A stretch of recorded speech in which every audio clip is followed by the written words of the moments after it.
Guys এখন হলো আমি গাছের প্রথম আম কাটবো। রেডি 1 2। আমি কাটতেই তো পারি না। বিসমিল্লাহ।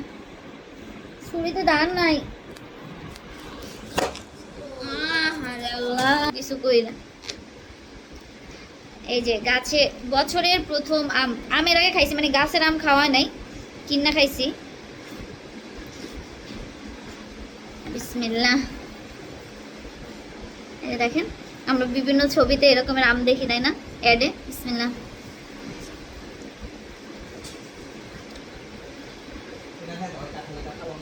গালের উপরে সোপার মারে আমার, টক টক লাগে, মিষ্টি মিষ্টি লাগে, বাট অথেন্টিক। আমি কেন অনেক মজা, এটা অথেন্টিক টেস্ট আমের, ফরমালিন নাই।